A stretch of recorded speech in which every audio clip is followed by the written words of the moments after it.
नमस्कार आपण समस्त को टेक विज्ञान चैनल रे स्वागत। फ्रेंड आज मु आपन को एही वीडियो रे गोटे महत्वपूर्ण स्त्री पुरुष आकर्षण बा वशीकरण विषय कहबा को जाउछि। जदि जो आपन को स्त्री किंबा आपन को स्वामी होय तो आपन को प्रेमिका होय तो आपन को प्रेमिक सी जदि आपन को छाड़ी चली जाई छंती से आपन को पाख को जमारू आसु नहांती ताहले मु आपन को एही वीडियो रे एमिति गोटे तंत्र विषय कहबी जहा आपन माने प्रयोग करिले से निश्चित भाव रे आपन को पाख को चली आसीबे। तो वर्तमान चलंतु जानि नेबा संपूर्ण विधि विधान कोन करिवे एथिपाई। ता पूर्व आपण समस्त को गोटे सूचना देउछि जेउ मानको बात तेल दरकार से माने आज अपलोड होइथिबा वीडियो देखंतु से माने केमिति फ्री रे बात तेल निज घरे पाई परिबे से विषय जानि जिवे।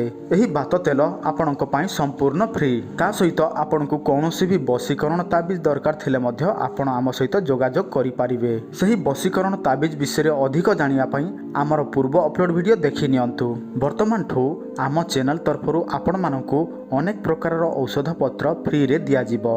केवल आपण पोस्टल चार्ज ही बहन करिवे।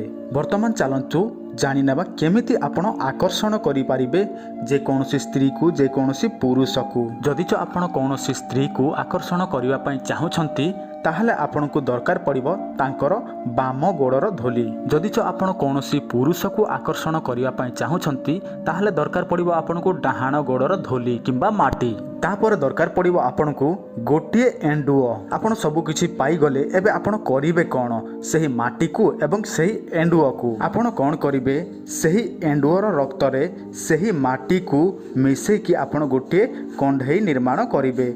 जदि जो आपण कोनोसी स्त्री को आकर्षण करिवा पई चाहुछंती ताहले स्त्री रो रूप रे गोटे कंढई प्रस्तुत करिवे। जदि जो आपण कोनोसी पुरुष को आकर्षण करिवा पई चाहुछंती ताहले पुरुष रो आकार रे गोटे कंढई निर्माण करिवे। तापरे आपण कोन करिवे सही कंढई रो छाती रे जहा को आपण आकर्षण करिया पई चाहुछंती ताहार नाम लेखिबे। तापरे आपण को गोटे मंत्र को 108 थर प्रयोग करिबा को पड़िबो।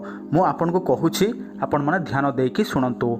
ओम नमो आदि पुरुषाय अमुकं आकर्षयं कुरु कुरु स्वाहा। एही मंत्र को आपण को केवल 108 थर प्रयोग करिबा को पड़िबो। तापर रहिला पूजा विधि। आपण माने कहि भी पारंती सर एथि पई कोनोसी पूजा विधि अछि कि देखंतु पूजा विधि एमिति किछि तो नाही केवल आपणक शक्ति अनुसार आपण माने पूजा विधि करि पारिबे। धूप दीप इत्यादि देकी आपण जहा भी करि पारिबे। आपणक कंढई प्रस्तुत पूजा विधि सब सारी देले एबे आपण करिबे कोन सही कंढई को आपण गोटे स्थान को नहीं जिबे। एमिति गोटे स्थान देखिबे जे जेउठी कि समस्ते परिश्रा करती और आपण मध्य सही जगह ही परिश्रा करती सेठी आपण गोटे गात करिकी सही कंढई को पोती देबे। पोती सारिला परे ताहारी उपरे आपण मूत्र त्याग करिवे। जदि जो आपण जथा विधि जथा नियम रे करि पारंती ताहले देखिबे मात्र 2-3 घंटा भितरे जदि जो सही व्यक्ति पाखरे अछि ताहले आपणक सामना को चली आसीबो।